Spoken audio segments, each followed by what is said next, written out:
This conference will now be recorded. Okay, we'll go ahead and go around and introduce yourselves. My name is Kim. I have relapsing and remitting, diagnosed in 2012, and I'm currently an Orcovist, and I live in Iowa. Tiffany, go ahead and introduce yourself. Hi, I'm Tiffany. I have relapsing remitting, diagnosed October of last year, and I'm on Copaxone. I live in Massachusetts. And did you have anything you wanted to talk about tonight? No, I'm okay. Okay, thank you. Jen, go ahead and introduce yourself. Hi, I'm Jennifer. I live in Michigan. I am living with secondary progressive MS and I take Rituxan. Excellent. Did you need any time tonight, Jen? I had my Botox today, so I can talk about that. Sure. Sweet. Okay, great. Thank Okay. you. Daniel, would you like to introduce yourself? Hey, yes, y'all know me. I'm just going by a different different name to be anonymous today. But um Okay. let's see. Okay, so I was diagnosed in October with relapsing remitting, and I'm on Ocrevus. Okay. And do you need any time tonight? Yeah, maybe a few minutes. Okay. Thank you so much. Tess, go ahead and introduce yourself. I am Tess. I'm in Los Angeles. I'm on Copaxone since I was diagnosed in 2010. And what else do you want to know? Oh, if there's anything you want, I'll come back to you since you're new, but if there's anything you wanted to talk about tonight, usually I'm I'll not come sure. back to you. Don't worry. That's no problem. Okay, Karen, go ahead and introduce yourself.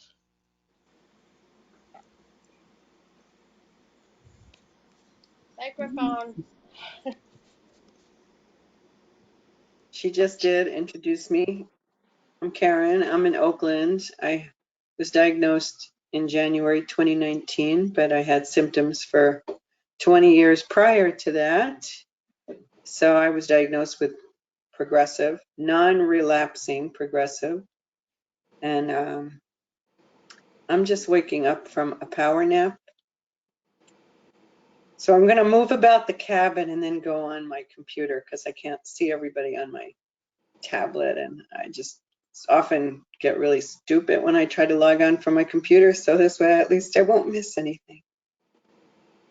And I had something I wanted to talk about, but I have to wake up, so maybe, I'll remember. Wait till later for you. Okay.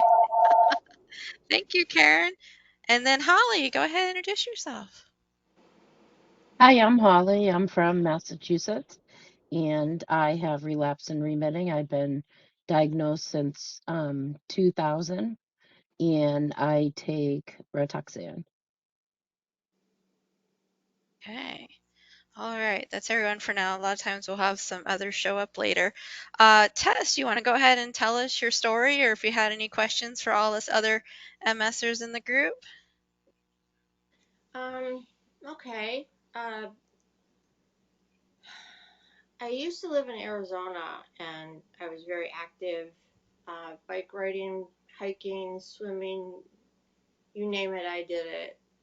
And I used to bike ride a lot, and I noticed when I was riding my bike that my toes were tingling and my hands were tingling and getting numb, and I just thought it was the position I was riding in. So then I started power walking, and same thing was happening. People told me, well, you're wearing the wrong shoes. So I kind of like, it's got to be a pinched nerve or something. And one night watching TV, my one leg went completely numb, And I didn't freak out about it because, again, I figured it was like a pinched nerve. But, and that was like in 2008. And then it kind of went away.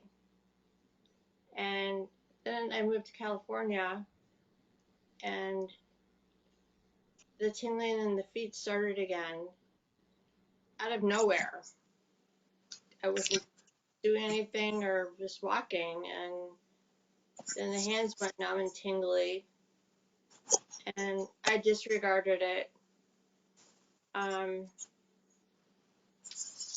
Like the following week, I went to my doctor, and they said, "Oh, well, you've got to have a pinched nerve or something. Don't worry about it." And I'm sure this is a very common tale. But one night, my son came out and spent the night to help me with the dogs. And I woke up in the morning and I was in the shower, and everything from my torso down was numb. And I flipped out. And I said, "Take me to the ER."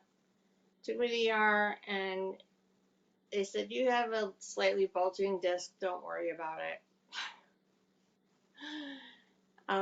Obviously, that wasn't it. So a friend of mine at the dog park who happens to have MS, and she works for a neurologist, set me up, went through all the testing and everything, and found me a neurologist.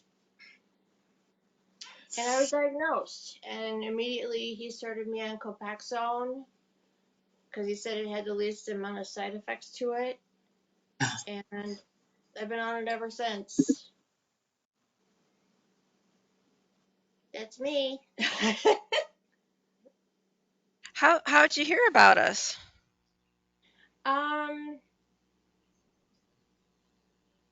I was on another site for multiple sclerosis doing some research, and the AnCan came up, and I just clicked on the link, and I went, "Wow, another support group. That's pretty amazing." That's how. I said on one other meeting a couple weeks ago, and it was very interesting, so I'm back. Yay. Welcome. And then did you put your email, or did you want or give us your email address so we can put you on the emails to give you reminders of the meetings? They happen on the second and fourth Tuesday of the month. I know about it, and it's in my calendar, which is how I knew to log in now. Okay, just checking. Did you have any questions for any of us, since you have a bunch of other people with MS in the group? Not right now, but I might. Okay, that's cool. Thank you. That's cool. Okay, you're welcome. Jen, did you want to talk? You said Botox earlier. Yes, so I'm sleep deprived because I had to get up at 4:45 Eastern and go to the surgery center. And I had my second treatment with Botox for my overactive bladder. And so that was, I could use it for some wrinkles, but if they're going to use it on my bladder, that's good. And so I did that today. And if you have any questions, I'm pretty open about bladder, incontinence, urgency, the whole schmatz.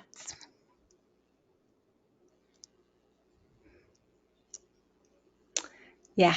Jen, How do you do feel you that feel that? Botox has Oh, helped you? sorry. No, go ahead. I'm sorry. What was that, Holly? Oh, I had the same exact question. I was just going to ask you how you feel that it's helped you. I don't have to go to the bathroom every hour.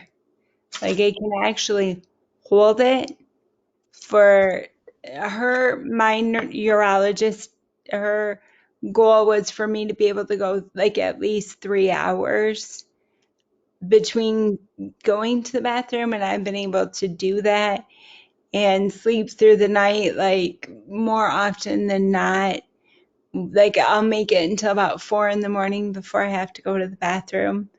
So that's helped. And I don't have those little leaks like I used to. Like if I have to go, I go to the bathroom and I go, hallelujah, like I used to. And can I just ask you one more question That too? sounds Is amazing. how long in between have you has it been since the first one? This today is 7 months. I did it 7 months Wow. ago. And the thing is, Holly, and it's kind of a crapshoot for me. I told my urologist I had a UTI, like pretty icky one.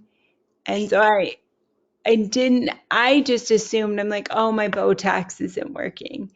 And then my urologist checked and she was like, well, you have a UTI, but let's go ahead and schedule you for another Botox because it's been 7 months. And she said, potentially, if I would have treated the UTI, I may have been able to go like a month longer without needing it. But in her experience, most people go between 6 months and 8 months a year. And it's really quick. I go in for the surgery center, go into our hospital surgery center just because I'm not walking. And I think it makes it easier for the doctor to do it.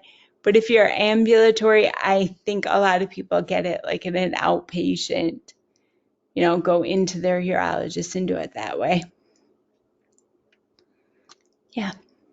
Do you have a small bladder? I don't believe so. I think it's pretty regular size. But yeah, like I don't like they've done, what is that, like a cystometric or where they've tested before, and my urologist has never said anything about having a small bladder. And I've used numerous like pills, Ditropan and Detrol and oxybutynin. And then the last one I did, I'll think of the name, and they just didn't give you that, like, where you didn't have those little leaks. And with the Botox, I've been fortunate, knock wood, that that'll continue. Yeah, thank you. You're not, yeah, but So are you off? yes, Kim, I'm Go ahead, off. finish. No, I'm off any sort of medication for For a bladder, year. just the Yeah. Botox. Just the Botox. That's awesome because all those additional side effects of the medications you're not Mhm. dealing with. I'm so Yeah, glad to hear that it helps you sleep thank through you. the night, gets rid Yep. of the little, That's oh, that wonderful. has to be Yeah, amazing. it is. So knock wood, it'll continue. There you I go. knocked wood this time. Yeah. I wanna say something about urinary infections because I got one. I mean, it might have even been last year, but it was just so awful. It was very, and it's not something I usually suffer from since my 30s. So it's been like 40 years I don't get UTIs, and I just it was just awful. So I did reading about it, and it's very common when you have MS, especially if you're not moving. I mean, that they didn't say, but I just know that about UTIs. So I was able to I was able to bring in a sample and get a prescription, but even waiting 2 days is like, it's too much. Like just when you have that. So from what I read, see, I'm still not going to my computer because I need to move. I got to wake up. I had a power nap, 30-minute power nap, and a phone call in between it that I didn't take. So I was reading that it's just something that it would be good. This is from Dr. G from the UK, and he said, I think everyone with MS should have just a standing order for antibiotics. I mean, you always have to give a sample before you start any antibiotics, but that it's just really bad when you get one. Because I felt crazy, you know, it was such a setback for me. I just felt like, oh my God. And I read that, oh my God, I'm going to have UTIs for the rest of my, oh my God, I can't handle this. And unfortunately, I was able to call the nurse for the neurologist. She said, Karen, you're not going to have it forever. It'll go away. It just, oh, then I found out that they tossed my sample. So I got a prescription from one person, then there was another prescription. So I'm going to be more on it, you know, if I even have an inkling that I have a UTI. And I have cups now, you know, I'm going to send a sample in as soon as I might think that, because the sooner you treat it, because it was just very stressful. And, you know, the nurse said, yeah, it's better to treat it as soon as possible. I think we're all inclined to go, you know, it's nothing. It's not that bad. And Yeah. it's counterintuitive, at least for me. Like the one thing that you're supposed to do to better your urinary health is drink a lot of water. And what's the one thing a person with MS wants to avoid is having to go to the bathroom all the time. But if I drink more water, if I'm a little more well hydrated, then it's crazy, but I don't feel like I'm going to the bathroom and dribble, dribble, dribble, dribble. You know, it's just so, yeah. And the other drug I took was Myrbetriq. And I had pretty good success with that. So yeah, that's all. What was that for? That was for the urinary, that was the last medicine that I was on before I went on the Botox. So. And I have, yeah, I mean, I've told other people about it. I do a treatment at home with like tibial nerve stimulation, and that helps. Yeah. And it helps a lot. But just so you don't feel too bad, Jennifer, as a failure, because I don't think of myself as a failure. And I do tend to eat late, and I drink a can of seltzer water with nothing in it. But this has been going on with me for at least 15 or 20 years. Mm-hmm. When I go to sleep, 2 hours later, I get up and I go to the bathroom. It doesn't interfere with my sleep. That's what I mean. You're not a failure.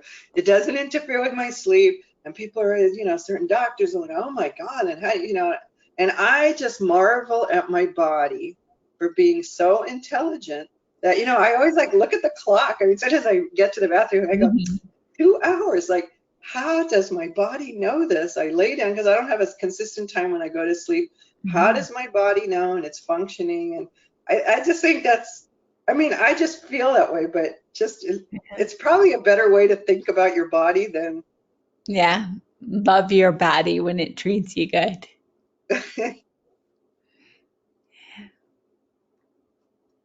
Is there anything else anyone wants to say about this topic? Yes, I'll chime in. Hi, everybody. Go ahead and Hi. introduce yourself, Amina, since you're chiming in. Hi, my name is Amina. And I was diagnosed about 12 years ago. And as far as the urinary situation, that was one of my first symptoms. And the young lady that was talking earlier, that's kind of what started me. I woke up and my whole body up to my chin was numb. Yeah. And so I can definitely resonate with the fear that you felt when that happened that morning. The urinary thing I did, I couldn't pee at all. I guess it's called incontinence. I don't know which one it is, retention. Yeah, And yeah, and I had to not to be too graphic, but I had to wear a catheter for like 2 or 3 months off and on. And so I remember taking a pill. They gave me a pill. I forgot the name of the pill, but it was actually used for men that had prostates, like enlarged prostates. Okay. And it made my urine blue, and it literally did, and it didn't really help. It didn't help. And so just that was definitely something that I went through, those years ago. Fortunately, it isn't as bad. Every now and then I do have to use a catheter, like the little catheters, but that's not a big deal. And so, yeah, I'm totally resonating with this conversation. I can understand and relate. And so, Yeah. Amina, because you opened up about that, Yes. was it scary the first time you used a catheter? Or was it difficult? If you don't mind, if that's not too personal. No, I don't mind it at all. It was traumatic, actually. That's what I I was scared was, yeah. Um, but you have to get that first time, because once you do it, and then they're very, very high, they're very heavily lubricated, so it's not, you know, dry or anything. It's just that mentally it was like, fuck, really? This is what I have to do? Is it And pain? so it's uncomfortable. It's not painful. Okay.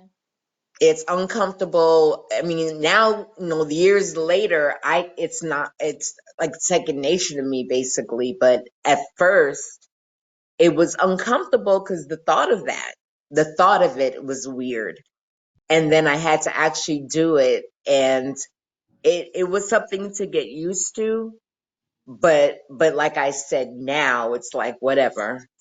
I have it in my purse, because sitting and holding urine for hours at a time, it has its own side of traumatic, because your body's filling up with liquid, you can't urinate, so that also is traumatic. So yeah. So anyway, the catheter is not that bad. Just get used to it, and you know, That's how I yeah, was with injecting. Took a long time to get used to that. yeah, yeah. I know it does. But when I mean, everybody has a different experience with it. But like I said, I looked mentally. It was like all the trauma that I was going through, going hours and hours at a time and not being able to urinate. So I had to go to the ER, and that was a whole thing for like a year almost. And so I kind of like said, okay, I got to weigh it out. And I just, it's difficult, but it's necessary. And those It's are the things that, nobody tells you about. You go, okay, we've got this diagnosis for you. Well, I'm tripping over my foot. Well, I'm having urinary, urgency Right. and incontinence. Oh, I'm having fecal urgency. And all this, you Mm, just go with yourself with, oh my God, what the heck? But yeah. that UTI that I got, it was a lesson for me. Like just get it treated as soon as you can, because that retention and that I gotta go, and I don't completely empty my bladder. I'm a little more comfortable talking about this stuff. I was a nurse, and I have put catheters in people, but it's been many, many years. And if I had to do it for myself, thought grosses me out. So, you're certainly not alone with that. It's like, I Yeah. didn't even like doing it to other people, but no, it's like me, I don't want to. Yeah. Yeah, well, I actually had trauma when I was a kid. I was forced catheterized, so it's like, oh my God, I don't have to ever do that. But for other people, I've mentioned it, that I've had this tibial nerve stimulation, because that was one of the signs that got ignored with all the other signs. Everything is always like, oh, it's just a urinary thing. Oh, you're just having a musculoskeletal thing. Oh, so your vision is blurry. Oh, so you're, each thing on its own. But so I started about, I don't know, 6 or 7 years ago, getting tibial nerve stimulation through the urology clinic. And I'd go once a week for 12 weeks. You have to do it once a week for 12 weeks. And they put an acupuncture needle in you, and it worked. It really worked. I felt like a switch had gone off in my brain where, oh, I gotta pee, and I don't have to. And then it came back, and then COVID happened and I had a little bit, but now I do it at home. I'm just so thrilled with that since November. It just works so much better. I have like a little TENS pad and I put it on my I got instructions about how to do it. And it just does this little pulsation of your tibial nerve, and somewhere between 5 and 8 weeks of the first 12 weeks, it's like magic. It just works and I can have control. So something to ask about, to look into. When I first started, I didn't have to pay copays, and then they decided that I do have to pay copays, and then it went up. So I was like, well, I'm not going to pay $35. And then the urologist said, well, it's going to come back. And it came back like 2.5 years later. But this thing that you do at home, I mean, the gadget only costs like $32, and I think my copay was like $12. And I do it about every 3 weeks by myself. I just hook this thing up, and I don't know why it's not encouraged more or talked about more. So for those of you who are tired of that, and Amina, if you get your health insurance put in, you might ask about it. Yeah, I was actually, my neighbor just had something like that. And she was talking about it. And yeah, I mean, yeah, because it's like the third most consistent symptom that I have. I probably have to, use the catheter like once every like 4 to 6 weeks. But it's pretty consistent. You know what I mean? Like it's, there's Is not that for months that go. the There retention or incontinence? I mean, that's because you have that retention. for the retention. Sometimes the nerve, I had a procedure done with a urologist where I'm not going to talk about it, but basically he told me that I just have a weak nerve in my urethra. And sometimes the communication, my body won't eliminate the liquid. And so, yeah. And he's not putting It, it together. Yeah, he's not putting it together with the MS. I mean, that's what happened with me. They don't put it together. It's just like, well, oh, well, I guess I have a weak bladder. And it's like, no, the nerve. He's talking about the nerve. Anytime you talk about the nerve, it's got to be related to the MS. yeah, it's crazy. To me, the most fascinating part about this condition is that there's so many different symptoms, and there's probably not one person that has the same, I'm sorry, two people that have the same lineup of symptoms. You know what I mean? That's how, I don't know how to express or what word I want to use for it, but it's pretty fascinating.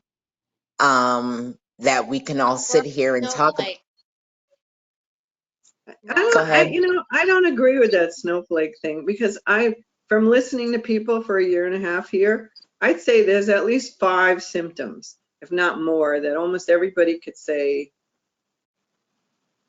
affects them. It's just like, you just don't get all of them, because one of the MS Society sent a magazine had like symptoms from A to Z. So that would be 26 symptoms. So, okay, maybe you're not going to get all 26 of them, but there's quite a bunch that are pretty, I was talking to someone today because she asked me yesterday at the pool, her brother-in-law was diagnosed with MS. So she was asking me about it, and they were saying, oh, there's nothing to cure it. And so I was really reflecting on that and telling her today, from what I'm hearing, I don't care if you're relapse remitting, you're progressive, secondary progressive, there is some things that are common. And, one of those things that are urinary issues. And I don't think the urologists put the MS part together, because I noticed that I don't completely empty my bladder. I have that vocabulary because I was a nurse, but I don't completely empty my bladder. I go and then I wipe and then I got to go again. And you just kind of think, oh, it's my bladder, it's me, but it's the disease. Yeah. I have a nursing tip for people who have to catheterize. If you cough when you're catheterizing, if somebody else is doing it or if you're doing it to yourself, if you cough, it actually relaxes the urethra a little bit. That's why so many people are incontinent when they cough. Wow. That's a good tip. So you're saying, Tiffany, you're using stress incontinence to your advantage to insert the catheter. I actually That's don't what have you're I telling don't have me. Yes. I don't have the urinary issues, but we use it on older, like especially the guys that have the enlarged prostates. I use that trick to get the catheters in with less pain. But how many people have stress incontinence when they laugh? Because it relaxes your urethra a little bit. Yeah, absolutely. Hmm. So yeah, Wow. Thank you for that. That's I so use it. kind of It you to doesn't work say for that. That's everybody, an but it works for awesome like tip. when I'm inserting and taking out. I tell people to cough because it helps. Hmm. I learned that in nursing school. That makes so much Yeah, sense. I it's my never would favorite. have thought of that, Wow. but when you said it, it makes complete sense. Yeah. Yeah. But it's a little less painful if somebody else is doing it, or if you're self-catheterizing to cough when you're doing it. And a lot of To times, like I said, cough. it relaxes everything a little bit, and it just makes it easier, a little less painful. Yes. So less pain, if Wow. it's more relaxed too, there's less trauma to the area too. So All that. Right. anytime I catheterize or take out a catheter in somebody, I always tell them I'm like cough, and they're like, "What?" And I explain it, and they're like, "Oh yeah, that does make sense." Yeah. So Baruch one of is my next thing you know, it's out. Right. Yeah, one of my nursing instructors taught us that. Oh, wow. Okay. So try it. That It is a, doesn't work for that, everybody, but it works for a lot of people. okay. It's definitely worth trying. Mhm. Yeah. Can't hurt any more than it does. Let's So, let's go ahead and have Tim and Christy introduce themselves since they were late to the party tonight. Tim, go ahead and introduce yourself.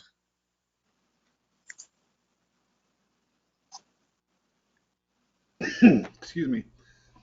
Yeah, I'm Tim. I have a CIS, and I'm taking Abagio.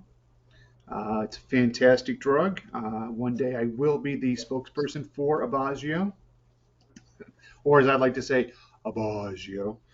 Um, yeah, diagnosed last year, and just had a recent visit with my MS specialist, and yeah, things are going pretty good. Having had a flare up. Let's see here, in my left arm, left side, and we did some muscle relaxers to relieve that. And now I've got um, kind of some pain going from middle of the back down to the thigh. We're doing some MRIs on the 19th to get that checked out. And this whole talk of catheter and catheterization, um, my only experience with it was after a full fusion on my left wrist many, many years ago, not related to my MS, and had a guy with a very thick German accent say, Mr. Brien, we're going to remove your catheter today. You will not feel any pain. He was incorrect. So, yeah, I am not at that point where I need a catheter or anything like that. But just that image, that memory is in my head. So hopefully I never get to that point. If I do, I will make sure it's not somebody with a thick German accent. Hmm. Go ahead and doing that. Make Um, sure you cough. there you go. I'm going to make sure I Hmm. cough. Hmm. That's for sure. And, I'll start doing it with the German accent going forward.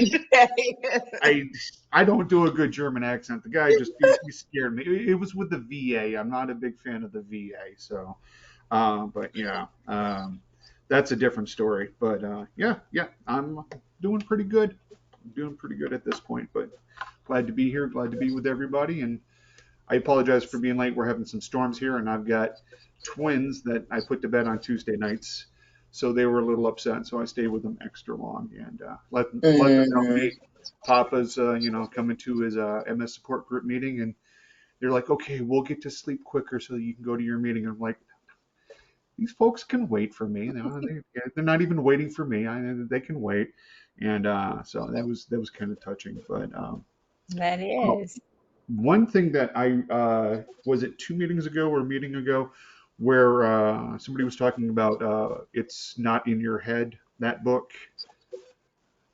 Um, Yes. Yeah. all right, cool. Bought it, had it, shipped to the house. I'm like through the first 80 pages of it. Oh my gosh. If I would have read that like a year ago, wow. As soon as I'm done with it, I'm handing it off to my wife, and so that way she has a resource like that. And everyone wants to see the twins. Yeah, okay, I will. When school starts, I will make sure that they stay awake, and we'll have them on either side. They'll take over the meeting, though. You don't want them here. The book, is that the one with like the little matches on it? Does it have like Which one? little matches, the book? Negative. No. Uh, Yeah, if you it's can send me it's the. a yellow Oh, with I one got of it. those white silhouettes. Got it. Okay, Will yeah, you show it, Tiffany? What's the book? It's not It's all not. in your head. yeah. Yeah. Sorry, I'm showing it into my camera, so it's reversed. That's okay. Thank you. And if I look like I'm I'll put it in distracted, the. if I look like I'm distracted, I'm trying to take notes because Frank's not here. So Kim, I'm trying to keep notes on my phone. Awesome. I'm putting it in the chat box, the link to that book. So if you don't know where the chat box is, it's in the upper left hand. Excuse me, I'm already dyslexic tonight. Upper right hand corner of your computer screen between the settings and the person link. So Yeah, highly recommended. If you've got a partner with you that's helping you out, I, you know, I'm going to give it to my wife to read. So if she gets anything out of it, fantastic. If not, she adds to her book collection. I'm glad you found that book helpful to you so far.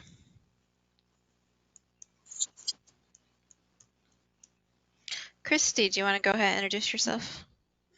Sure, I guess. I'm Christy. I am in Brighton, Colorado. I was diagnosed back in 2003. Sorry, there's a fly.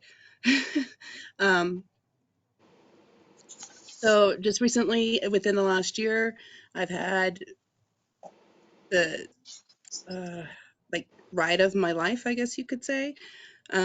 Just everything hit me all at once. I'm now wheelchair bound, and I have recently gone to a dispensary and picked up some of that stuff called marijuana. See how well that works. So far, it's hit or miss. So Mm. depending on what cocktail I put together. Has it relieved your spasms at all? Any relief? No? Oh, that's disappointing. Well, okay, so I went Saturday and we picked up everything, and Saturday I gnawed on one of the gummies, and then I took because I didn't get like the flour to smoke out of the where is it at? Sorry, hold on. To smoke out of a pipe or anything like that. I just got a pen. Where'd it go? Here it is. I'm like, I just had it. So it's a pen, kind of like a vape pen, and the concentrate is in this area right here. Mm. So apparently mixing the gummies and this, not a good idea, because I was high, like Yeah, it was high. probably too much. Hmm. Steve just kept looking at me. He's like, I was like, what? He's like, are you high? And I'm, no. He's like, yeah, you are. I'm like, shut up. So, um, um, Sunday, I kind of just reined it in. And so I've got 2 different types of strands. This is my like throughout the day strand. And then I got just a indica um, that I can take a couple puffs before I go to bed so I can get to bed easier. And yeah, so it's been, I still don't like the feeling of being high. I still don't like the taste of weed, but I got to try everything. I have to try. So we'll see where this journey takes me.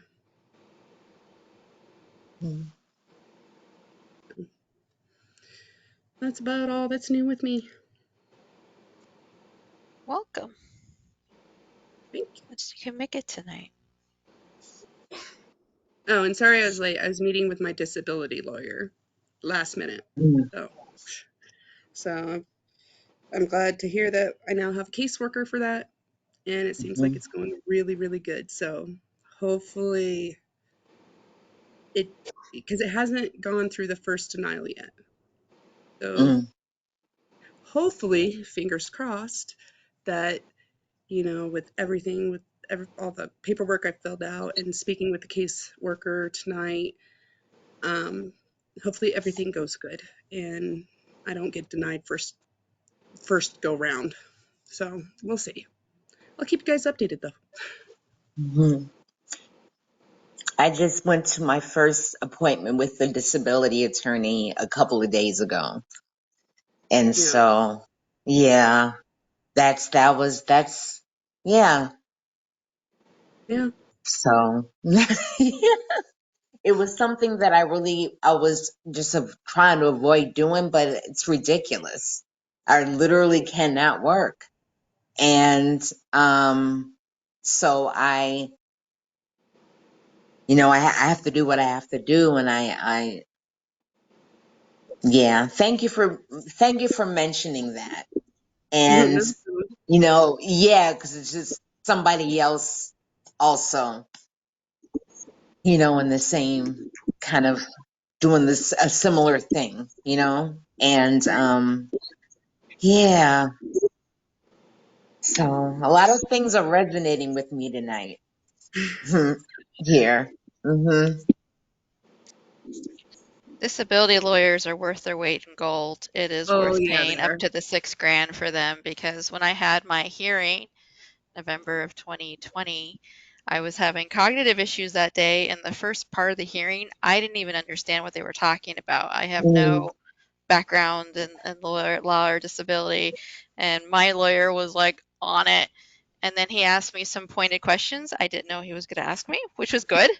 But he definitely worked for me. And I think I got what I did because of him. So I'm very, very grateful I did the disability lawyer. Highly recommend, if you're going to disability, don't try to yourself. Just take that frustration and throw it toward that disability lawyer. Yeah, I tried to do it myself, and then. And how frustrated were you, Christy? Oh, it backfired on me real quick, and I'm like, no. So then I found out, that disability lawyers do not charge you unless you get approved, and they can only take 25% up to 6,000. So, of the back pay, not the of the back pay, yes. And so, which was good to find out. And I've been able to pass it along to some other friends of mine that I know that are dealing with the disability and trying to do the disability paperwork themselves. I'm like, you guys are dumb. Just find a lawyer in your area, have them do it. I did it all myself with no lawyer. Bless your heart. It was not easy at all, and it took a whole year, but I got approved. It's good. Great to hear you got approved. Yeah, I couldn't handle the paperwork. I was just like, my brain was just not computing what it was asking me to fill out. So I just said, you know what? I'm going to hand this off to somebody who knows what they're doing. Absolutely. Yeah. I'm a glutton for punishment. Well, Obviously. and sometimes you can just get lucky, because that happened to me with workers' comp. I mean, unfortunately, well, if I had been diagnosed earlier, maybe I could have gone on disability. So instead, I just did my own, not working just worked, and then I went Mhm. on work, and then I go on unemployment, and then I'd work a little and go on unemployment, and just kind of did that ping pong. But the workers' comp thing, um, I had a friend who worked in workers' comp, and I thought about getting a lawyer, but I wasn't really having any problems. And I called the state, and they had made a mistake, and I called the state to figure out what to do. And he goes, you know what? They made a mistake in your favor, and you shouldn't even tell me about it because they made a mistake. And then it took years, and then they finally settled it. And they're like, here, we're going to give you like a whopping amount of money. And my friend said, I've never seen such incompetence. I'm like, sometimes it works in your favor. That was just to know. Christy, I've never seen you look this relaxed, even happy, but just to see you look this relaxed and I would say yeah, thank you to this. This is yeah. what you need to be thinking. But Mm. I don't like to get high. Yeah, I wanted to say something about that because I didn't mind getting high before. I lost part of my brain, and it wasn't something I did a whole lot of, but I didn't mind. I can't drink wine anymore. I mean, I just get stupid right away, let alone hard liquor. And Um, 2018, I had a really bad fall because I was tripped over my foot, landed on a concrete and landed my Mm. head. And I just said, I have to do something. But I was in such pain from that. And I do live in California, and it's not really a problem getting getting stuff. So a friend gave me that oil, gave me a pen, a vape pen, and I was in such pain. I was like, okay, and I sat on the couch for a month, and I played music, and I'm like, that was really cool. Oh my God, I don't know what I did. It was really cool. And I don't really like I think I just like, I spent a month being stupid, and I don't like it. I didn't like that feeling. But can I ask you, Christy, because I think you said there was like a certain amount of THC to not THC, and so maybe you can have less of that and just have the most people like to be high.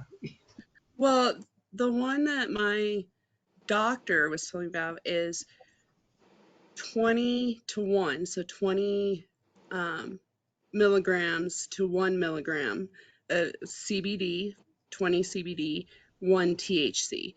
The only problem is you can only find that in the gummy. Um,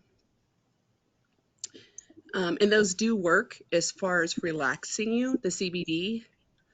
It really it was Mhm. really weird because my friend was texting me, my friend that's really knowledgeable in weed because she does smoke a lot of it.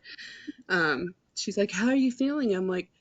She's like, is it helping at all? And I was like, well, I can still tell there's spasms going on, but my brain is ignoring them and saying, not today. Like I was just, she's like, oh my gosh, you are high. And I was like, I can't help it. But yeah, but I can still feel them, but they're not as like, I want to chop my foot off at that moment type thing because I have that the bad spasm like in my foot, Mhm. ankle, and calf on my right side. I don't want to chop from the knee down. um, so, but I mean, I can still feel them. It's just not as painful, but sometimes they are. Mhm. It's really weird, but Does I'll anybody take a, here suffer from chronic leg pain? mm, yeah, Apparently not. yeah, I do. Oh, yeah. I the nerves in my legs just it's constant shooting pain up and down my legs, and I've tried CBD, THC, oils, edibles. I've tried them all, and nothing works for me. The only thing that does is hydrocodone. Mm. And See, gabapentin too. I'm the complete opposite. Like the prescription, like opioids and stuff like that, don't work on me. That's odd. I've always had a high tolerance for painkillers and stuff like that. But for some reason, my receptors in my brain are accepting the marijuana. Well, that's wonderful. Yeah, Yeah. I'll take it. I'll take it where I can get it. Hey, Tess, my husband, who's not with us tonight, also has multiple sclerosis. And you had mentioned gabapentin, and Yes. he takes that, and it gives him quite a bit of relief because he has pain in his legs. And he also was diagnosed with restless legs. Our neurologist looked at his MRI, and where like a lesion was on his MRI. And she said that makes sense. I don't know, Tess, if like you're sleeping, if your legs are really restless by No, they're chance. pretty much not. I mean, they're calm. I mean, I get constant spasms in my calves. Um, Okay. uh, which the gabapentin does help. Um, Okay. it it doesn't take the spasms away. It just dulls the pain. And it helps a lot with the nerve pain as well. I don't like what it does to my head, Okay. but yeah, but I take it like 2 to 3 times a day and I'm okay. But the hydrocodone, it gives me a break. Oh. It may be a short break, but it gives me a break. Otherwise, I was suffering with this 24/7, and I just can't do that. I'm sorry that your husband has to go through all that. Well, that's it's unfortunate for you, Tess, because Dan gets quite a bit of relief with the gabapentin, and if he gets relief, I get relief because he's not twitching and kicking at night. Yeah.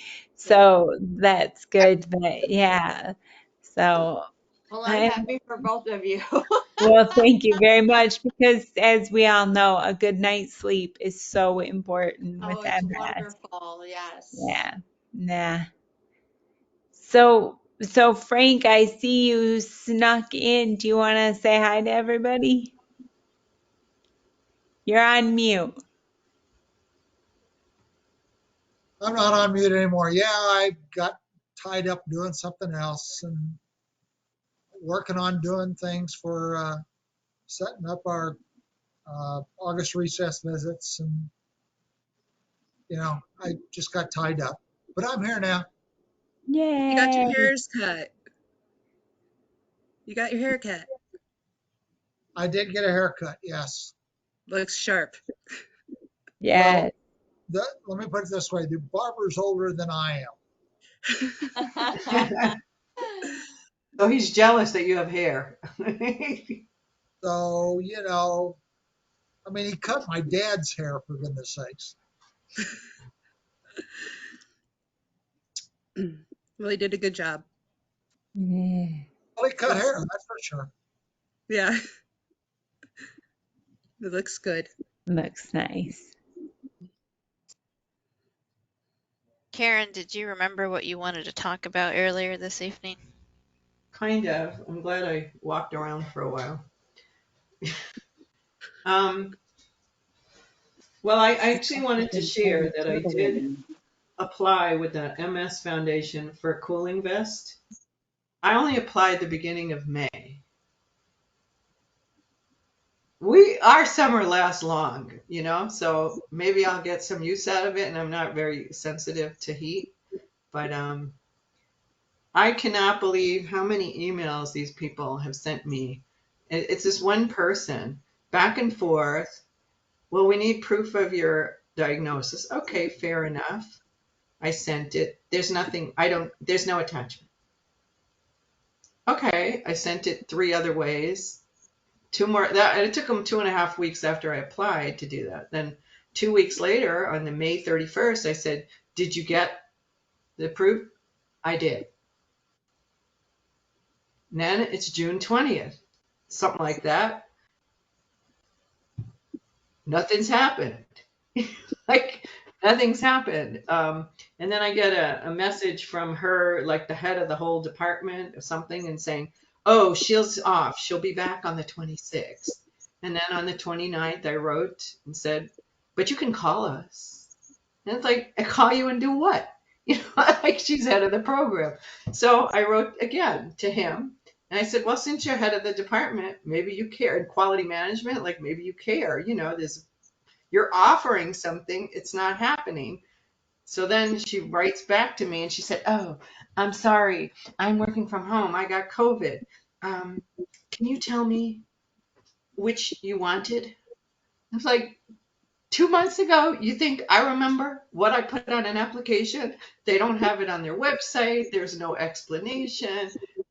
It's just, I mean, you know, it's like this with everything, but somehow you would hope that an organization dealing with MS might have some awareness about limitations. And then she said, well, I'm working from home. I don't have, and I said, well, I'm fairly certain that I sent it electronically.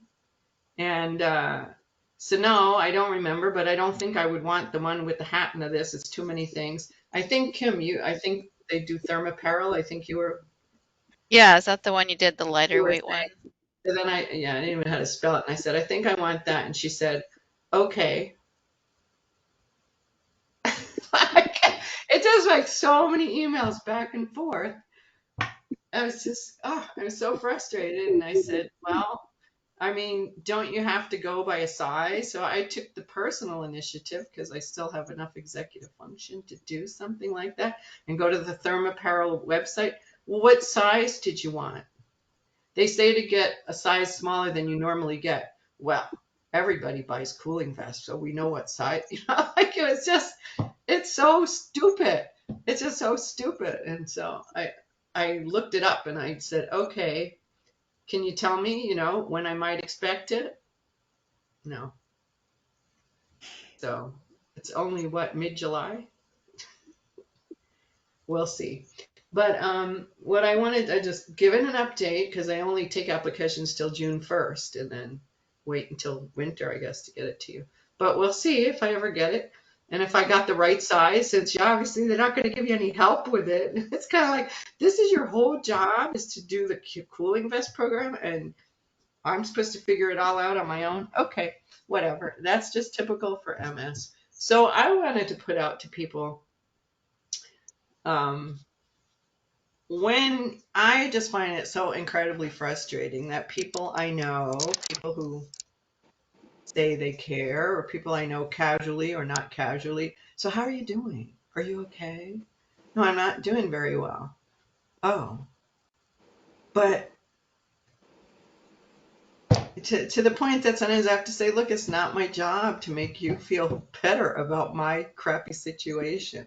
Like, how do you cope with that? It's just it's so frustrating.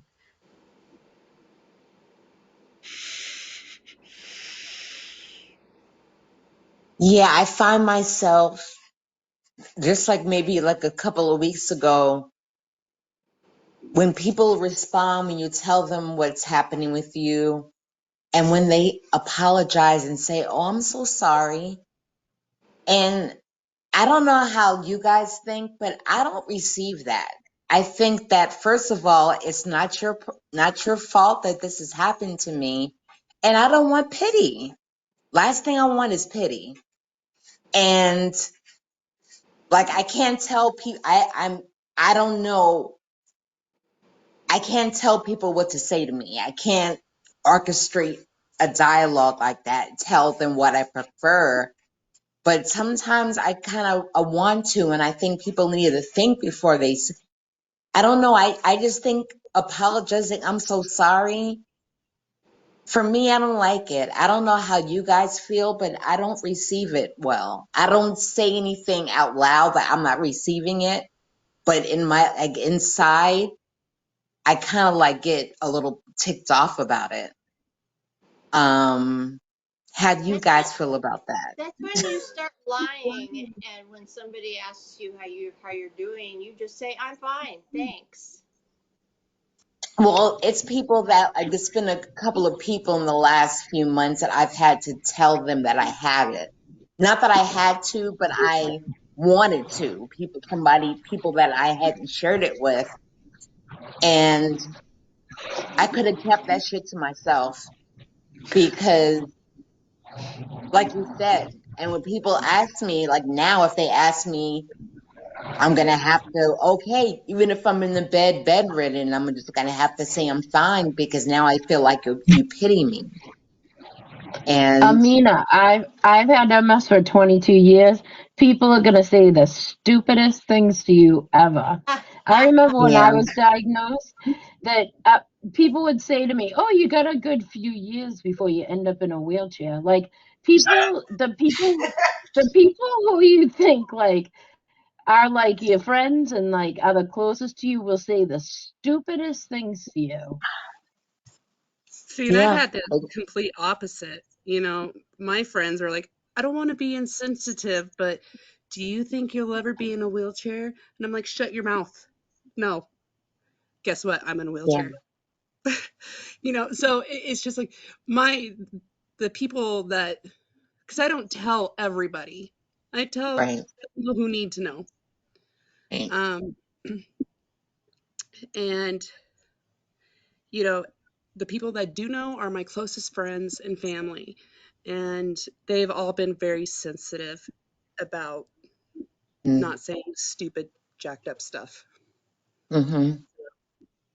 And then some of I like, like the stupid, this like, um, well, people know. I mean, for one, I walk around with a walker, and especially if I'm in, and I used to be very social, and now it's pretty limited. My social, it's at the pool, and I got the walker, or I have some online music things that I do, and even in person. So I want people to know because I could tell, especially I have a big group that I sing with, and I could tell they're just like, I said, you want me to tell you what's going on with me? Because mm-hmm, people don't want to pry or whatever. But mm-hmm, yeah, it's just like this weekend there was a singing thing, and but it's a music camp I'm a part of, and so I've written performance pieces about my disease and about my reaction to it, and so people kind of know if they paid attention. But yeah, so she lives like 90 miles away from me. We used to be friendly, you know, at these camps. And she's like, so how are you doing? Are you okay? And I said, no, I'm not. Oh, well, are you still mobile? I mean, that wasn't a stupid thing to say. It's more like the stupid stuff. Maybe I could handle the stupid stuff, but it's more, um, it makes me angry. Like, oh, so is that your standard that if I could still be mobile, like, you know, I was on my tablet before moving around. You could see me online. Well, you seem like you're walking. It's like, no, you know, the pleasure of taking a walk, I can't do that. Well, but at least mm-hmm, I see you, you know, that kind of stuff that, or, you know, and I'm getting a little more saying if it depends on who and what kind of mood I'm in, you know, it's like, well, it's not mm-hmm, just mobility. I've got double vision. I have fecal mm-hmm, urgency and urinary and sleep disturbance, and my hand mm-hmm. is paralyzed. But you seem fine. I mean, you just seem like I, you. And it's like, well, don't ask. I mean, I feel like don't ask if you don't want the answer. And then I belong to a synagogue, and somebody who knows me, she said, Karen, you know, I was wondering, you know, and they have like a prayer thing. You know, I was wondering why we don't put your name. Do you want your name in there? I was like, yeah, I was wondering that too. Okay, that'd be nice. So then I get a call from somebody, I don't know who she is, from the Heart to Heart Committee, and wants to know how I am and just to check in, and I hope you're okay, and maybe we can just chit chat. It's like, I don't freaking want to chit chat with somebody who wants me to tell them that I'm okay. Like, So it's just kind of up for me. So I Mhm. appreciate, you The know, thing that other people. bothers the thing that bothers me is people's ignorance. Um, it's like, how did you catch MS? You don't catch MS. I love that. I love when people I've say been that asked to that me. too. It's like, Mhm. how did you catch that so I don't catch it? And I'm like, I've been asked that. I'm like, you don't catch it. Mhm. it Well, there it's was that one time in Thailand. Oh, sorry. Fine with your full name. I just honestly, I use a lot of humor with folks to deal with this kind of stuff, and yeah, it's just probably my personality and whatnot. But I get it three ways. I'm sure we all get it different ways, but I'm a veteran, so people are like, oh, thank you for your service, and that always irritated me. So I came up with a response. I was like, okay, well, make my sacrifice worth that. I have people, hey Tim, how are you doing? Do you want the truth or do you want me to be polite? One of the two. You get it. A lot of people at work know that I haven't. I work with a lot of LCSWs, so they know when to poke and they know when not to poke. Mm. And it really depends on the person too. I mean, my Yeah. wife asks me how I am because she has a log of all my aches and pains. So she's like, "How are you?"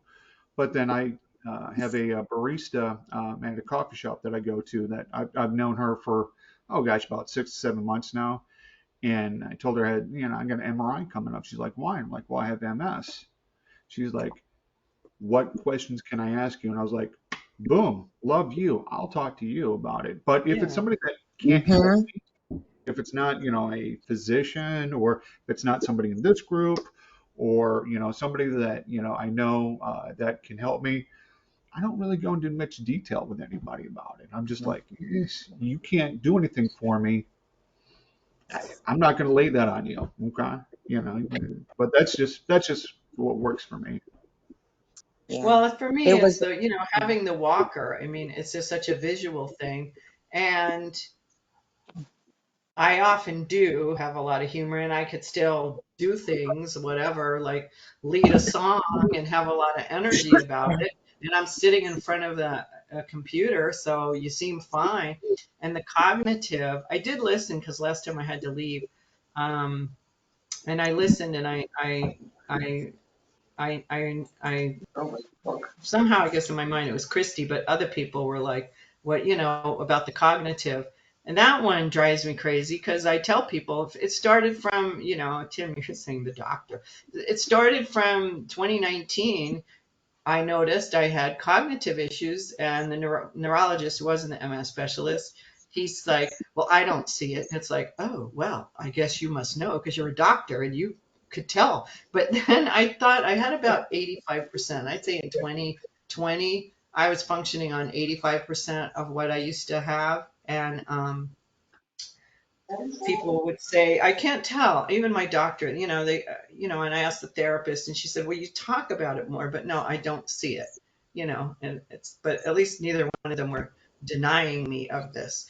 And then it got worse. I feel like I'm functioning with 65%. I told this woman at the pool because she said, oh, you have MS. Can I ask you something about it? And is it curable? Is it this? I said, how come you want to know? So her brother-in-law, she really loves, he's been diagnosed with maybe that. Thank you, everybody, because I feel like I have wisdom now. Like they mentioned it, and I said, well, it could be because like Tim, CIS, it could be that. But if they're already saying MS, eh, they know, it's something, and she said, and is there something for it? And how old is he? Well, he's like 50. And I said, well, and he, they're probably going to put him on some kind of, she did some reading. It's like there's no cure for it. So she was thinking, oh, there's just no cure for it.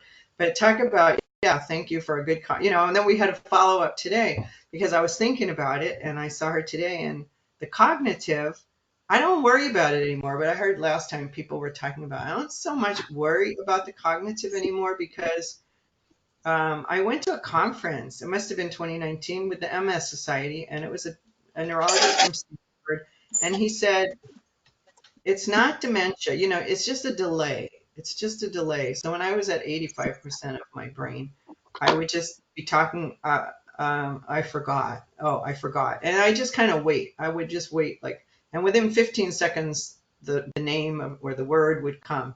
But now I sometimes have to wait several hours for that to happen. And I'm more scattered, and my therapist noticed that I'm more scattered. And I think my doctor kind of notices I'm not as organized. But once I understood it wasn't dementia, because I think, in addition to everything else we have to deal with, to think you might have dementia, you have Alzheimer's, and it's just like, that's just intolerable. So, and my friend went with me to that conference. I said, I can't remember such. She goes, remember, it's just a delay. It's not confusion, because it's very hard. That's another thing I've been trying to explain to people what my cognitive is. And the woman I was talking to today, I said, I can understand you can't see it, but I have like 65% of my brain that I used to be able to use. And so that kind of helped me just to go, I understand that you don't see it, but I know I'm not the person I was, and I do cry about it every now and then. It's like, oh my God, I'm losing myself. I'm not the person I was. So, but it is good news to know it's not dementia. It's not confusion. It's just a delay. It's like, where is that information? So I Hi, kind of, Holly. I think Holly's the weather's getting to her. I'm sorry, Karen. I just wanted to, I don't tell okay. you. So. Yep. All right. Bye. Bye. I know lots Thank of you. you are dealing with crazy weather. So Yeah. Yep. I think, Have a yeah. good night, everybody. Thanks. You Take too. care. Okay. Bye. All right. Sorry about that, Karen. Oh, that's fine. We were talking about, telling people that you know, or telling your friends. It was like maybe a month ago, a member of my old dance team from like 1993, she did a group chat with like me and other members from back then. And she wanted us to learn a particular dance routine from a video. And then we were all going to come together and do it together. And they didn't know. I never told any of them. And when I said to her, I was like, thanks for, inviting me to do that. But I have MS and I can't even, I tried doing it and I can't do anything close to it. And the first thing she said was, I'm sorry. And I guess I'm just triggered by that right now. And she actually said to me, like, I would never have sent that video to you if I'd known. I wasn't trying to like throw anything in your face. I was like, no, what are you talking about? Like, I received it where I'm happy that I was thought of And and included. included, Yeah. but then with it kind of got sullied a little bit with the apology. And so it's probably something that I need to, um, be able to receive be able to receive better. Um, but yeah. People And I say, felt, Yeah, and I people, felt like, yeah, and that, oh, no, people I'm no, say, sorry. because I'm you're saying, sorry. oh, I don't want to hear people say that. And I notice Mm-mm. it's, I don't know, like that's not a trigger for me. I don't even know if anybody says it, but I notice, like on this next door chat thing, something happened to people, and it bothers me when I hear it. Like people go, "Oh, I'm sorry. I'm sorry you got robbed. Oh, I'm sorry that happened to you." And I get it. I mean, I feel like, why do you say that? It's so stupid. It's so useless. Why do you say that? So It's I'm so gonna pay useless. attention if people say it to me, but that's what I brought it up. It's like not useful for us to feel triggered by what Mm-mm. you say. Yeah, I'd rather you just maybe ask me about it. Like, hey, so how do you feel? Are you on medication? Ask me something, like engage with me about it. And that's what I prefer people to be like, but you can't tell people how to act. You gotta let them just be who they are. But that's kind of what I prefer personally. To ask about it, want to know about it, because it's something that I deal with on a daily basis. And if you take some sort of like, you want to know about it, I'll feel better. Well, that's a good statement that you just said. I think you should catalog that one. That, if you ask me, I'll feel better. It's just like Yeah. because it isn't helpful to be accusatory, which is I'm very prone to go that way. That Mm-hmm. it just, but yeah, like somebody asked me, oh, are you going to the camp out this weekend? And I said, oh, I guess you forgot about the part that I can't walk. Like what? And I'm not proud of that. Like I think, well, that was a snappy answer, but I used to be a And foster mom, so Tim, I you, kind of get it. I used to be a foster mom, and people, I wanted to do a workshop on snappy answers to stupid questions. Like that one, I could deal with better. Well, where'd you get her from? Like the puppy pound, or what did you do? Where's her real mom? And Puppy just have like pound. all these stupid questions, but. For MS, it just feels more because it's about me. That was more about her, and it's like you don't have a right to ask me Mhm. about her, but It's that personal factor. and It's like, I wonder if people feel uncomfortable asking. Like Amina, somebody might, they may not want to see you, and that's more about that person. They don't want to see their friend Amina not out there dancing as well as you used to. But to be Mhm. perfectly honest, you said that was 20 some years ago. Yeah. I am so not the person I was 20 years ago. I mean, who of us are? And I think if a woman had a baby and put on 30 pounds, which would be totally understandable, you wouldn't say, Mhm. well, you're not going to dance because you put on weight. So why would, like, Right. so, and I think sometimes it can be difficult for people. I know, I'm in a wheelchair, so it's pretty apparent something is wrong with me. And I try and be pretty open about that. But, like Karen was saying, or Christy was saying, it's more personal. So I wonder if that makes people a little less comfortable Right. asking Right. questions. Yeah. No, totally. Yeah, because the Amina that she knew, I mean, and these girls are like, they're 45, 50 years old and still like maniacs on the dance floor. But I know that now that you say that, Jennifer, she probably was in shock and didn't really know what else to say. Yeah. So thank you for saying that, because thank you. And I mean, Hmm. it's one of those things. I've had this disease forever. And I mean, our last meeting, somebody, and I apologize if anybody was at the last meeting, the word diaper got brought up. And I like went full on Mm, psychotic. And so, if you catch any of us with multiple sclerosis at the wrong moment, that was me. I mean, I was just like, "Rawr, don't say diaper." And so I get you, girl, where you're just like, "Oh my goodness, how can you say that to me?" But then yeah, tomorrow it may not even be a big deal.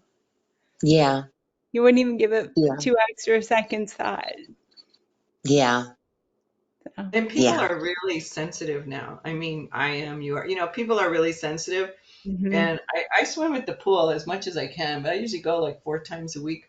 And I go in the slow lane, but they still haven't fixed the handicapped elevator. It's only been since January, so I have no hope of that. So then I have to go in through the medium lane and go up there because I don't want to go under the water. And I'm always like waiting for someone to say, "No, this is the medium lane," And sometimes I'll say, "Just talk to the lifeguard." It's like I have to go up that lane before I'm willing to dump my head in the water, and it just, I feel this irritation.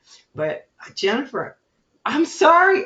That's funny. I mean, I never really say that, but wow, I'm sorry that the diaper thing triggered you because I was thinking today about that, and I thought, oh, who cares if you say diaper, Jennifer? Mm-mm. Yeah, it triggered me. I mean, I don't want to make this Jennifer time, but I'm going to. I had Botox today, and so my incontinence has been like wicked bad. And I'm just like, stop it. And so I'm wearing a brief, and I'm with you, Tiffany. It's a brief. And so I've been wearing a brief. And then when John, bless his heart, said diaper, I went "Rawr," like full on raging. And I'm sorry he's not here tonight so I could apologize to him. But it was just like I just had one of those crazy, irrational moments. So chalk it I don't up to think it my was MS. crazy. I don't think it was crazy Yeah. irrational. We're not babies. We don't wear diapers. I'm with you 100%. I work in the long-term care field, so I deal with people who are incontinent and wearing the briefs on a regular basis. And I've yelled at staff for calling it that because we're not babies. We don't wear diapers. Just like they wear like the clothing protectors that look like bibs. They don't wear bibs. It's a clothing protector. Thank What is it? you. A clothing. That's good language. Just the power of words. So Yeah, thank you for making that distinction, Tiffany. I'm with you And then, 100%. and then to be kind to ourselves and to the insensitive people. Like, I don't think, I mean, you could just say, I'm fine or whatever, but I think I forgot what you said, Amina, but I said, hey, that's a good one to say. I would feel better. It's always better to use the I statement that, I'm uncomfortable about something. And it is very easy to feel triggered if somebody, Mm-hmm. might say something. And then I guess we have to have that response too to other triggers. Because so I was saying, when I go to the pool, then I'm in the slow lane, and the fast lane people are always fighting. The medium people have issues, but the slow lane people, we're usually pretty tolerant of each other, but not always. And then sometimes I just go, well, this is the rehab unit. And for me, that's just funny, but someone else, because there are a lot of people there that are injured, and it's like maybe Mhm. they don't want to be in the rehab unit. And I started saying geriatric because I worked with geriatrics, and I've been using the word Oh well, we're geriatrics. And my friends were not happy with that they're geriatrics. So I guess we have to have both. Like, be kind to ourselves and to other people, or. And then I guess you could say, I'm sorry. It's like, I did say it to you. I'm sorry. I started telling people I don't know what you're sorry about. And then I ask if they have any questions because that's just kind of the best response I get from people. Mm-hmm. Oh, And I that's get that you look fine quite a bit. Oh boy. Oh I yeah. don't notice anything I hate cognitively that one. impaired. You're fine. I hate that you No. look fine. I hate that one. And I work with a bunch So of nurses, so mm, like you think that they would understand a little better and they just don't. right. Hmm. Adequate. I'm So adequate. yeah, I'm functioning. I showed up to work this morning. Yes, I was a half an hour late because of my fatigue. But I showed up. My boss didn't appreciate that one, but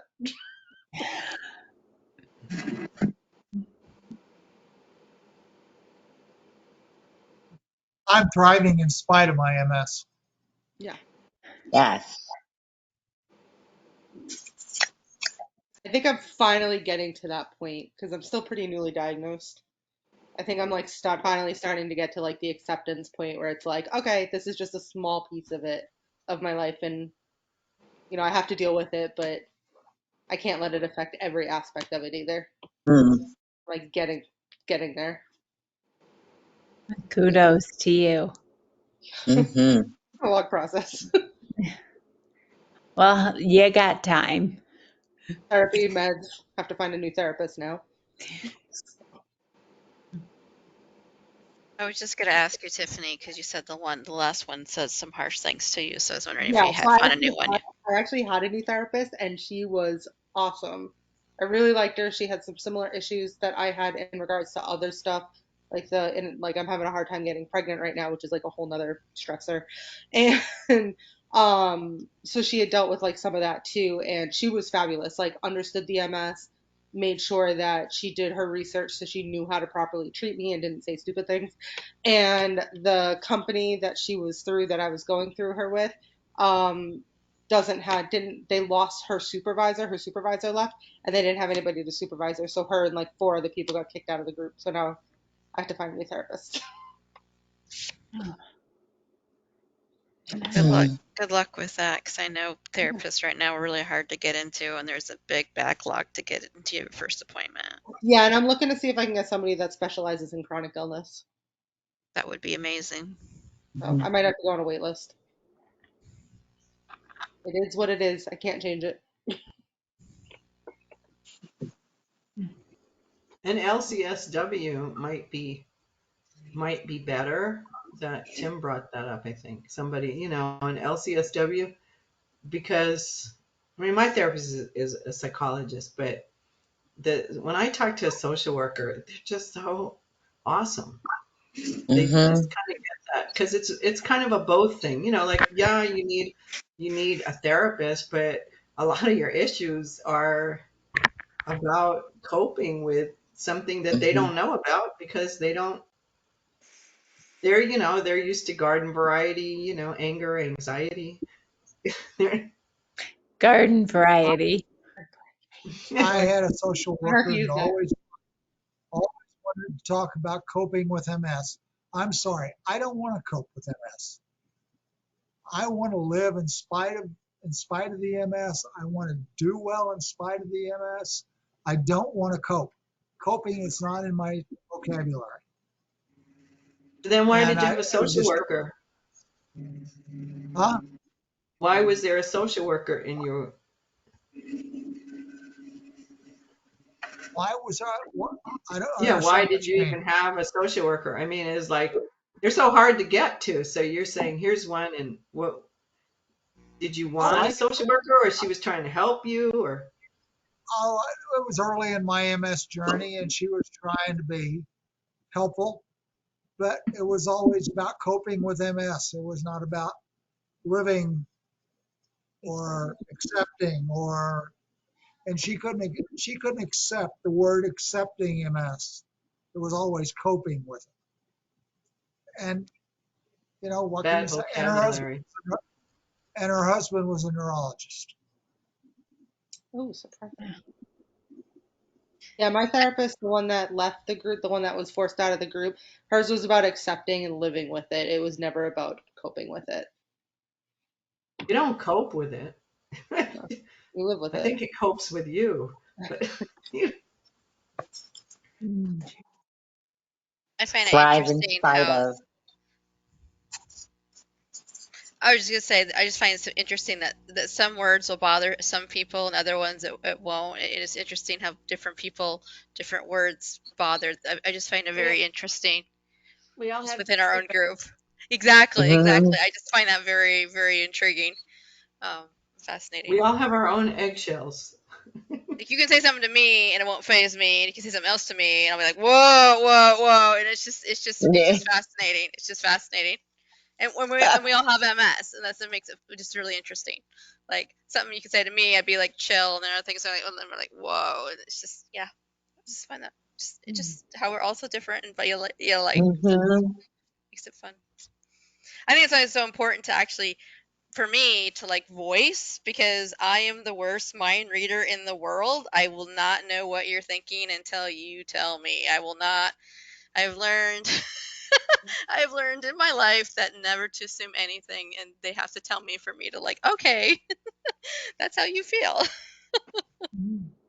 That might be a good tool. Like, 'cause, you know, I mean, I threw this out because I don't have good answers, but it's helpful to hear other people. But flip the script, you know, like, so you're sorry, you know, how does that make you feel? Is there, you know, I mean, maybe if we even take the focus off ourselves and put it on the other person, like what, Mhm. I don't know, you know, I don't really have, I'm just going to play with different things. I had the snappy answers to stupid questions, but I don't have it for this yet. See, Yeah, to it's me, it's. Oh, I'm sorry. Go ahead. I would just say if they say sorry all the time, I'm just assuming they're Canadian. It's just part of their culture, you know. It's just a Yeah. reflexive response for a Canadian. There's oh, I'm sorry, just automatically. So Where's Carmen when you need her? I exactly. know. Oh, well, I hear it here all the time from people. Oh, I'm so sorry to hear that. The Mhm. thing that really irks me is people want me to tell them something positive or something. Well, like you just heard me sing a song, okay? Wasn't that positive? It just I am me. But if you're going to ask me how I am, and oh well, but you can walk, right? Well, do you have enough help? No, I don't. Oh, um, well, isn't there something you can have? Isn't there something you can do? And sometimes I will say, if I can, I don't know if I'd say cope. I don't think I'm gonna use that word anymore, Frank. No, don't use that If I word. can, if I have to accept it, I think I do say if I have to accept what's going on with me, I can't add to, helping you accept it. I have to accept it Let, with let, let me myself. let me ask a question here though. Okay, and I'm gonna use a situation. So a couple of my friends in the span of 5 months, I have two of my friends had their sons commit suicide. And so I'm always like, oh my God, I'm going to say something and I'm going to F it up. Like, should I even say anything? And I came to the conclusion you're going to mess up. They know you're trying, but they'd rather you try and be with them and spend time than they'll let me know. But I, I didn't want to have that fear of, oh, I'm going to say something that's going to offend them. I don't know that's going to offend them to prevent me from being there for them, especially when in that time a lot of people kind of scatter to the winds. That Mhm. makes any sense. The best Mhm. thing I found is people saying, "I don't know what to say." Mhm. I like that one actually. I don't know what That's to a say. really Yeah, easy, good one to remember, Tiffany. Absolutely. I don't know what to say. Hmm. I'm So here if If for you knew, so here is a good answer to that one though, Tiffany. If someone says, I don't know what to say, because I used to do that. I worked in a psych unit. People would say, I don't know, or if I don't know what to say. And then I used to use this, or, I might ask the patient that day, how do you feel? And they go, I don't know. And then I would say, well, if you knew. And it is amazing. People answer, okay, you don't know what to say, but if you knew what to say, what would it be? I mean, if you're genuinely curious to know, it blew my mind how many times people went, oh, in that case. Yeah. just want to let you guys know that next meeting is in 2 weeks, July 26th. I may or may not be at that meeting. I may be in Minnesota. I may be in Iowa. My flight's canceled. I may be in Texas or somewhere in between. So someone else will be leading if I am on there. And then also, I think after that, we might have a rotation of moderators. So just give you a heads up. And also, hi to Mike, who came late to the party. It's good that you were able to join us. And anyone else have anything they'd like to say before we wrap up for the night? I was listening to the conversation about language with great interest because we've actually had a couple of presentations on language and webinars on language in the cancer world, because there are people who they don't want to hear the military language. It really bothers them. What is the They military don't want language? to. I'm sorry. What is the military language? Well, What do you the mean by language when of you say that? I mean, the language like we're fighting cancer, or Oh, Okay. Mm. and even some people don't like to be called survivors.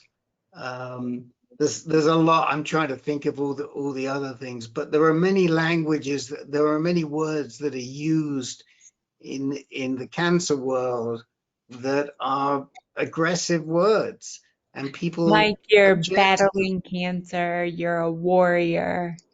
A You're warrior, yeah. in battle. Don't like. Yeah, worry is a really good one. And so you have to be very sensitive about the language that you use. As moderators in our cancer groups, we try to stay away from that language. I mean, yeah, other people can use them in the group. We certainly don't stop them. But then we may have someone else in the group who says, "Well, I don't think, I don't think I'm fighting this disease. I'm living with the disease," or whatever it is. And there's been a lot written around it, a lot written about it, around it. And like I say, we've had a couple of webinars. One of the things that I've learned is that you never fail a clinical trial. You never say that, I failed or he failed or they failed at a clinical trial. It was the clinical trial that failed you, because that takes on a whole different meaning.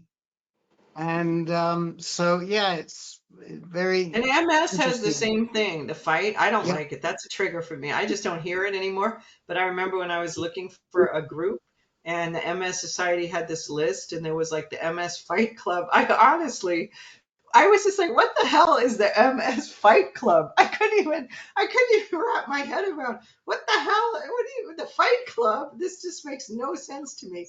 And then I just had no interest even finding out what the Fight Club was, Mm. And just like Frank doesn't want to cope. I don't want to fight. And I'm a fighter, but I just didn't get it. So yeah, But it's not just a cancer. what's interesting, Karen, is that there are some people who really thrive on that language. They want that language, and it stimulates them and it motivates them. But everybody's different, and like you guys were saying before, certain things just trigger you. Don't know what it is. They'll We say don't they know. lost the battle. Yeah.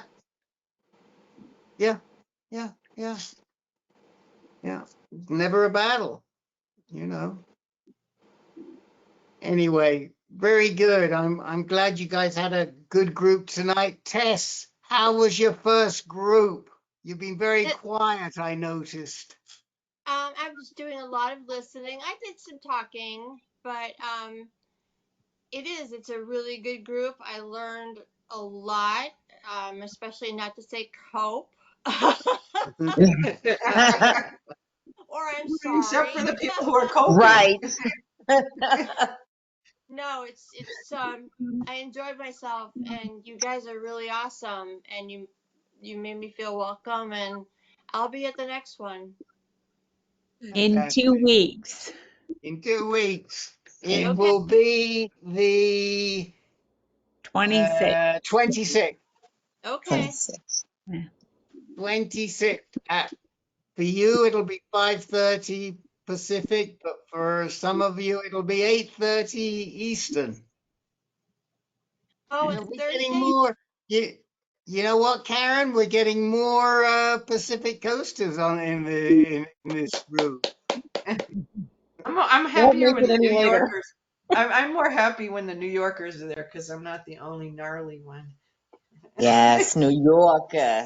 New York. Don't push But the Amina, good you're in later. Florida. Good enough for us on But the Amina, East you're Coast. in Florida, right? Because Frank, I think he said I shouldn't put him on the spot and said Amina's in New York, and I'm like, no, you're not. You're in Florida, right? No, I'm in Florida, but I'm a native New Yorker. I I left when I know. was in my early 20s. Yeah.